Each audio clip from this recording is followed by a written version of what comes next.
We here at Toni On New York shoot our show about 4 weeks before it's shown in your home. And this week's theme, Made in New York, was filmed long before Hurricane Sandy ripped through the tri-state. We'd like to extend our deepest thoughts and prayers to everyone who lost their homes, lost loved ones, or lost their livelihood. In fact, many of the businesses in today's show saw devastating effects. We'd like to urge New Yorkers now more than ever to support your local community, to support your neighbors, and to support the local businesses that make New York City the best place in the world.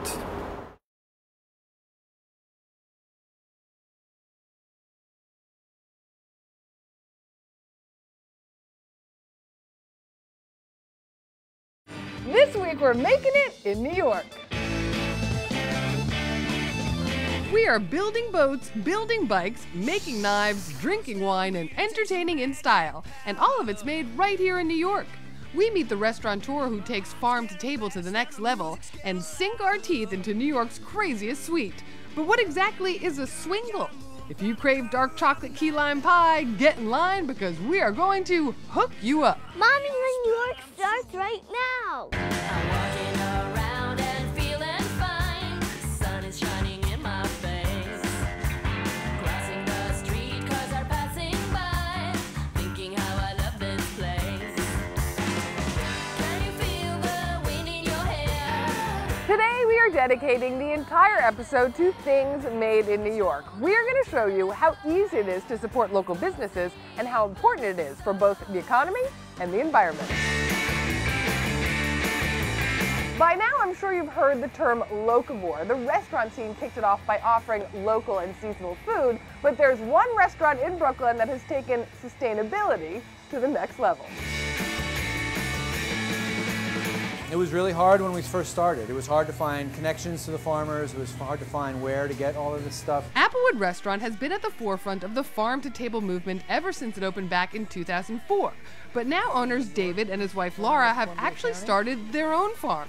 And much of what they serve in the restaurant is sourced from their very own crops. We're growing for ourselves here at the restaurant. We're raising pigs, chickens, eggs, all this sort of thing.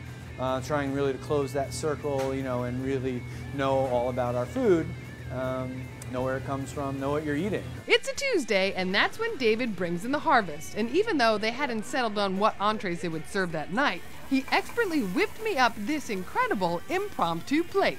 So you've got North Atlantic pollock, this little butter clam from Long Island, butter clam risotto, and then Applewood Farm tomato tomatillo salad, olive oil and lemon juice. As fresh as it gets, people. Most of the stuff came straight from David's farm. Here we go. 3, 2,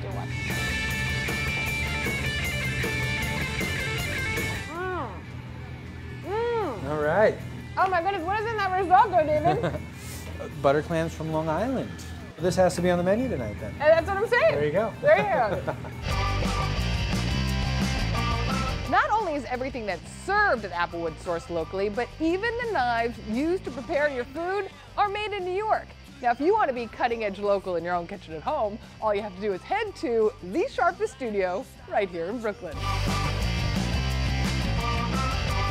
In the basement of a small storefront on 3rd Avenue in the Gowanus section of this industrial borough is where you'll find Joel Bukowitz. After graduate school in the city, he and his wife headed to a family farm outside of Georgia to write. But somehow, Joel got sidetracked making knives. It was something that I did to kind of keep my hands busy, and it just kind of really resonated with me. So I got kind of hooked on it, and I did it, you know, over and over and over, and then all of a sudden, I was getting paid for it. A self-taught metal worker, each of his knives takes anywhere from 10 to 18 hours to craft. He uses only American-made products, and the first step is he orders the sheet of metal. Comes from the mill in sheet form. We sort of order it at the thickness that we require. We cut out the shape. We use the grinders to finish the shape. I have like an actual finishing grinder, horizontal, that gets everything square, 90 degrees. Drill it, label it so that I know when it was made and what the steel is. And then we heat treat it, finish grind the metals, then to hand sanding, a good like hour of just like rubbing it. After it's hand sanded, it's sharpened, then I etch my logo into it, and then the blade is then finished and taped off. Then we go to handles, and handles get epoxied on, and then sort of profiled after the epoxy dries about 12 hours later, sculpted, hand finished, and you have a knife. Now, a handcrafted knife doesn't come cheap. They start at $200. but it will last a lifetime and may even convert those who are kitchen adverse, like his wife. She didn't used to like to cook that much, but she's gotten pretty good at it and likes it now, so. Dare I say it's your knives? It could be, you know, she says it a lot. She says it's such a pleasure. These days, many people are forced to reinvent themselves, joining the craft movement in a slow economy. But back in the 19th century, it was industry that put the national spotlight on Brooklyn. The construction of the Gowanus Canal was authorized in 1849 by the New York legislature, and it was transformed into a 1.5-mile long commercial waterway connected to Upper New York Bay. This enabled ships to dock directly in front of factories, making this area the industrial hub of our nation. In fact, many of today's most recognized global brands got their start right here in New York. Let me give you a few examples of New York companies that are household names across the country and around the world. Brooks Brothers, American Express, which was industrial. That started It here? started through the Pony Express and transferring money by hand and mail. Goldman Sachs, they were paper dealers and cloth dealers. Borax powder, Benjamin Moore paint. They were all started by individuals or small groups, and now massive global companies. But if you want to talk about one of the oldest New York companies, you have to think sweet. Domino's Sugar is incredible. It's actually their 20th century name. It was the Havemeyer family company going back to the 1700s. Here in New York and then moving to Brooklyn in the 19th century, they were able to refine and process sugar. They did tens of thousands of pounds of sugar every single day. And now their massive 10-story building right along the East River is up for potential redevelopment. In fact, the New York landscape is sprinkled with buildings which house industrial heritage. And after being vacant for years, many have been developed into pricey real estate as seen in Soho, Tribeca, and Chelsea.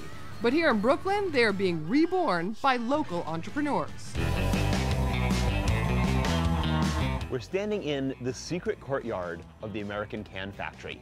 On the exterior, beautiful Romanesque revival. It's a series of buildings that were built between 1865 and 1901. But 1865 is crucial because as the North, having won the Civil War, is refeeding the South, what we do is we have to get the food there, it goes in sealed tin cans, and we're feeding our Southern brothers and sisters. This is run by EXO Projects. There are about 200 people working in this complex today, and it is a thriving, just beehive of activity of small business people, artists, and entrepreneurs trying to make their mark in Brooklyn. And during the summer, it's a prime destination for movies on the roof. You don't need to go to a Manhattan park to watch a movie. You can come to industrial Brooklyn and do it rooftop. Coming up, we are taking a tour of New York's new industries, from wine to key lime pie. We stop in at a handmade bike shop and paddle up the river in a handcrafted kayak. But first, Toni on Trivia. What iconic New York cookie was made in this former factory that now houses the Chelsea Market? Think you know? Answers on Facebook at the end of the show.